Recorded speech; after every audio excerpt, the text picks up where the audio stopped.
నమస్తే, welcome to the editor analysis.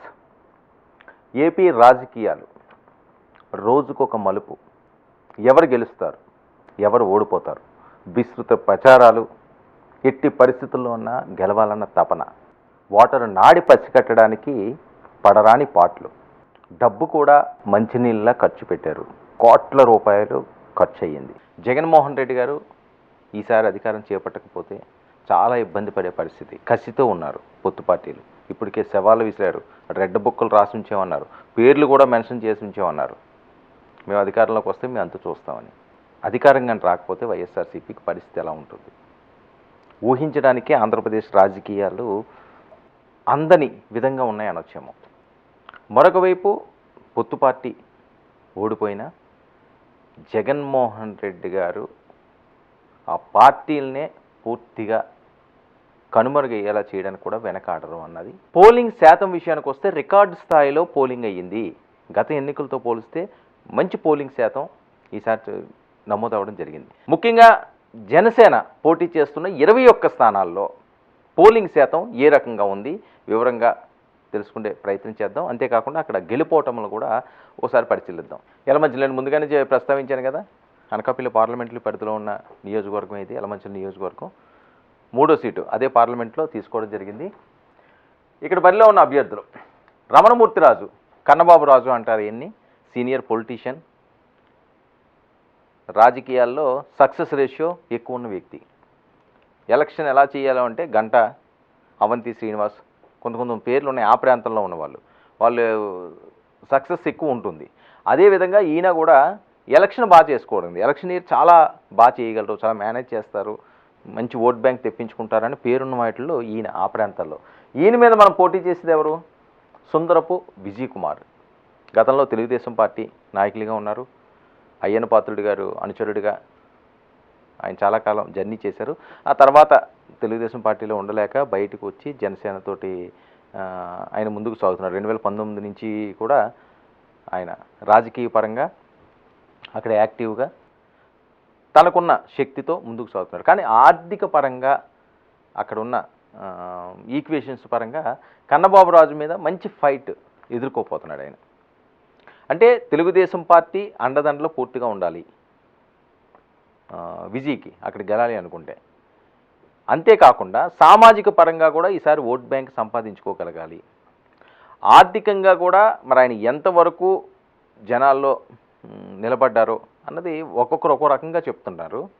కానీ ఈసారి ఎట్టి పరిస్థితుల్లోని గెలాలి, గెలిచి తీరాలి, ఇంతకాలం పెట్టి కష్టపడుతున్నాము అని చెప్పి ఆ సింపతి అక్కడ డెవలప్ చేశారు. ఆ సింపతి జనాల్లోకి తీసుకువెళ్ళారు అని చెప్తున్న వాయిస్. మరి ఈ పరిస్థితుల్లో సుందరపు విజయ్ కుమార్ విజయం ఎలా ఉండే అవకాశం ఉంటుంది? ఇక్కడికి వచ్చిన ఓట్ పర్సెంట్ చూసుకుంటే 83.5% 2019లో, 85.94% 2024లో. ఇక్కడ కూడా సుమారు 2% పైన పోలింగ్ పెరిగింది. ఈ పోలింగ్ జరిగింది ప్రతి నియోజకవర్గంలోని కూడా ఇదే టెన్షను. ఈ పెరిగిన పోలింగ్ ఎవరికి ప్లస్ అయిందిరా బాబు, ఎవరికి వేశారు వీళ్ళు ఓట్లు? ఆ పెరగడానికి గల కారణాలు ఏంటి? ఎన్నికలు అయిపోయినా, పోలింగ్ అయిపోయినా, ఈవీఎంల్లో ఓట్లు నిక్షిప్తమై ఉన్నా ఇప్పటికీ వీళ్ళు ఇంకా చర్చించుకుంటూనే ఉన్నారు. అవన్నీ కూడా దానికి సంబంధించిన డేటా అంతా కూడా తీస్తున్నారు. ఏ పోలింగ్ బూత్లో ఏ ఓటర్లు ఎందుకు ఎక్కువ పడ్డాయి, అందులో మహిళలు ఎంతమంది ఉన్నారు, యువకులు ఎంతమంది ఉన్నారు, మధ్యస్థ వాళ్ళు ఎంతమంది ఉన్నారు, ముసలి వాళ్ళు ఎంతమంది ఉన్నారు, ఓల్డ్ ఏజ్ పర్సన్స్, ఇవన్నీ కూడా వీళ్ళు ఇంకా చిట్టా రాస్తానే ఉన్నారు. సో ఈ పరిస్థితుల్లో ఇక్కడ పెరిగిన ఈ 2% ఓటు శాతం ఎవరికి చేటు? ఇది కూడా చాలా కీలకంగా మారనున్న నేపథ్యం. ఎందుకంటే మరొకసారి కన్నబాబురాజు గెలుస్తారు అని ధీమా ఆయన వ్యక్తం చేస్తున్నారు. నేను ముందుగానే చెప్పినట్టుగా ఎలక్షన్ ఇయర్ అయినా బాగా చేస్తాడు. మరి సుందరపు విజయ్ కుమార్ ఎంతవరకు ఇంత ఫైట్ చేయగలరు, ఎంతవరకు ఫైట్ చేశారు?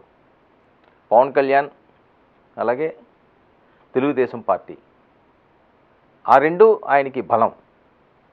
పవన్ కళ్యాణ్ గారు రావడం, అక్కడ సభలు పెట్టడం, అనకాపల్లి అవి సక్సెస్ఫుల్గా సాగినాయి. కానీ అది ఓట్ బ్యాంక్ మీద ఎంత ప్రభావం చూపుతుంది? వీళ్ళందరికీ ఏంటంటే జనసేనలో ఉన్న ముఖ్యంగా వాళ్ళకి కావాల్సింది తెలుగుదేశం అండ. ఖచ్చితంగా తెలుగుదేశానికి కొన్ని నియోజకవర్గాల్లో జనసేన అండ ఉండాలి, కానీ ఉండకపోయినా గెలిచే పరిస్థితి ఉంటుంది. ఎందుకంటే వాళ్ళకంత అత్యధిక ఓటు శాతం ఉంది. కానీ జనసేన పూర్తిగా తెలుగుదేశం మీదే ఆధారపడాల్సిన అవసరం. వీళ్ళకున్నది సరిపోదు వీళ్ళు గెలడానికి. 2019లో చూశారు కదా, ఇది ఎవరు కాదన్నా ఎవరు అవునన్నా అక్షర సత్యం. ఇది 2019లో అంత ఇండివిజువల్ ఓటు శాతం ఉంటే ఎందుకు ఓడిపోతారు? ఒక్క నియోజకవర్గం తప్ప ఎక్కడ గెలిచే పరిస్థితి లేదు కదా. ఆ ఓటు శాతం కూడా చూసాం కదా, 7 to 8%. సో ఖచ్చితంగా తెలుగుదేశం పార్టీ పూర్తి స్థాయిలో వీళ్ళ కోసం వర్క్ చేయాలి. అది పిఠాపురంలో పవన్ కళ్యాణ్ గారికైనా వాస్తవం. తెలుగుదేశం పార్టీ వర్మ ఫాలోవర్స్ వీళ్ళందరూ పూర్తి స్థాయిలో పవన్ కళ్యాణ్ గారికి వర్క్ చేసుంటే హార్ట్ఫుల్గా ఆయన రేపు విజయం సాధిస్తారు. లేకపోతే కష్టం కదా. గెలుస్తారా ఓడిపోతారా ఇవన్నీ కూడా మనం జ్యోతిష్యులు ఏం కాదు చెప్పడానికి. గెలాలి అనుకుంటే జనసేనకైతే తెలుగుదేశం పార్టీ 100కి 100% సపోర్ట్ చేయాలి. వాళ్ళు ఓట్ బ్యాంక్ ట్రాన్స్ఫర్ అవ్వాలి వీళ్ళకి, అప్పుడే సక్సెస్ వస్తుంది. వాళ్ళు ఎంత మంచి వాళ్ళు అవనియండి, వేరే రకంగా అవనియండి. ఎందుకంటే 2 బలమైన పార్టీలు కదా. వాళ్ళు ఓటు శాతం తీసుకోకపోతే సక్సెస్ ఎక్కడి నుంచి వస్తుంది? గతంలో 2014లో బీజేపీ గెలిచినా తెలుగుదేశం పార్టీ ఓటు ట్రాన్స్ఫర్ అయిందనే, లేకపోతే బీజేపీ పార్టీని చూసి అక్కడేం సక్సెస్ వచ్చిందని అనుకోవడానికి లేదు. కొంతవరకు ఉండొచ్చు, మోదీ గారి ప్రభావం అప్పుడు బాగా వినిపించింది కాబట్టి కొంతవరకు ఉంటుంది. కానీ గెలాలి అనుకుంటే ఈ సాయం కావాలి. తెలుగుదేశానికి ఆ పరిస్థితి చాలా ప్రాంతాల్లో ఉండదు. కావాలి, ఎక్కువ సీట్లు కావాలి, కొద్దిగానో ఓడిపోకూడదంటే ఉడతాభక్తి సాయం ఉంటుందంటారు చూసారా. ఆ రకమైన సాయం మాత్రమే జనసేన నుంచి తెలుగుదేశం పార్టీకి అవసరం ఉంటుంది. ఓ 2%, 3%, 4%.